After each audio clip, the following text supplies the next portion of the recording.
Welcome to the Flower Farm Sampler Quilt-Along series.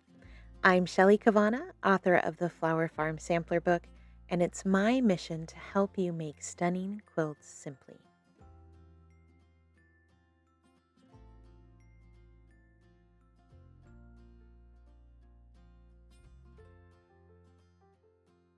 If we haven't met before, I'm a quilt pattern and cross-stitch designer.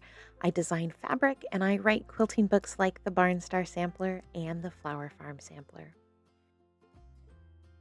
You can find my patterns, fabrics, and books at your favorite local quilt shop, or you can find them online at our website at corasquilt.com. You can also follow our quilty adventures on social media under the tag @CorasQuilts. In our Flower Farm Sampler Quilt-Along series, we'll be working through all 18 blocks from my Flower Farm Sampler book, spread out over 12 months. To sew along with us, you'll need your fabric and the book.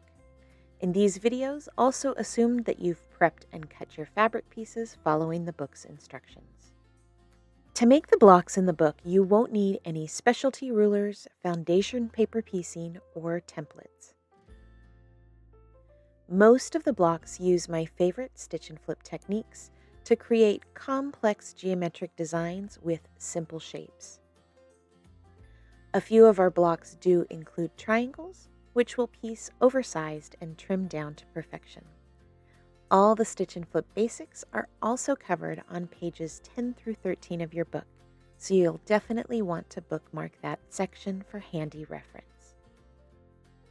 Instead of starting with block 1 and working our way chronologically through the book, we're going to begin with our smaller 8-inch blocks. This way, we can practice techniques on a manageable scale before tackling our larger and more complicated blocks. You'll find our complete schedule, my list of must-have and nice-to-have tool recommendations, and a free downloadable block checklist so you can keep track of your progress, all on our Quilt-Along homepage.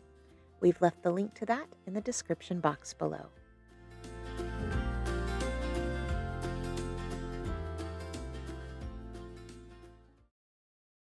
In this week's video, we're working on our Morning Glory block, which is block 11 in your book, found on page 37.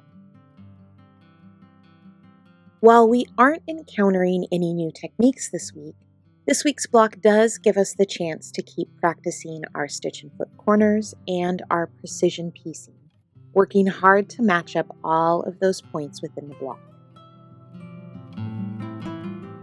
This week's block is assembled in a 4-patch layout, with 4 identical quadrants joined together to make the finished block, just like with our bellflower block from last month.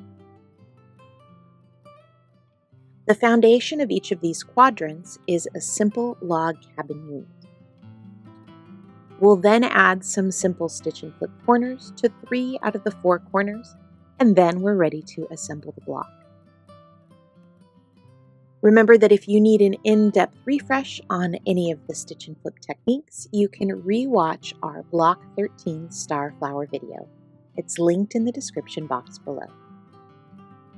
Just like last week's Star Jasmine block video, we're starting this week off with some log cabin units. First, we'll sew a C square to the right edge of an F rectangle, and then we'll sew an E rectangle to the top edge. This is building out what's going to be the background of our blocks.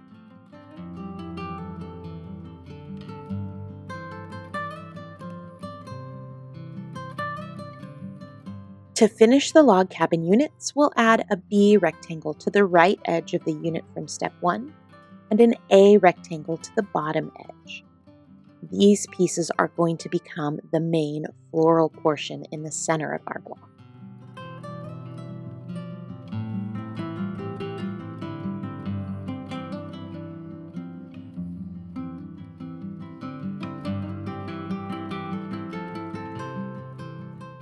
To finish off our quadrants, we need to add some simple stitch and flip corners. If you've already worked through our 3 previous blocks, then this is a technique you're probably already pretty familiar with. Just like all of our stitch and flip techniques, we're starting off by marking our stitching lines on the wrong sides of our D and G squares. Remember to make sure that you're lining up your pencil lead, not your ruler, with the corners of the squares. You'll sew the G squares to the upper right and lower left corners of the units we made in the previous section. These two corners will finish building out our background. Finally, you'll sew the D square to the lower right corner of that unit, and this is going to become that center yellow portion of our flower. Because none of these seams overlap, you can save yourself a bit of time not only by chain piecing your blocks, but also by sewing all 3 corners at once. Then you can do all of your trimming and pressing in a single session.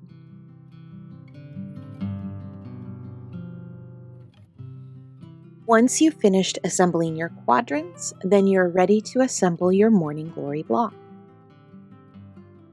You'll lay out the 4 quadrants in a 4-patch or a 2x2 layout. You'll sew the pieces together into rows before joining the rows together. As you join the quadrant pairs together, if you've followed the pressing instructions in our book, then the center seam will nest. You'll again want to take the time to also match up your G and D points. Before giving our block that final pressing, I like to take the time to spin my center seam. So I'm taking my block, and in the center where those nested seams come together, I'm pulling very gently, popping open those 2 or 3 stitches that aren't tacked down by the seam. This way, when I go to press the block, half of the seam will naturally want to be pressed in one direction, while the other half will go in the opposite direction. And this helps reduce some of the bulk in the center of our block so that we have a nice, flat, finished block. There we have it, our finished Morning Glory blocks. This week we've had the chance to practice our precision piecing and to continue to improve our stitch and flip skills. And these skills and techniques are going to serve you with all of the blocks we have ahead of us in our Flower Farm Sampler adventure.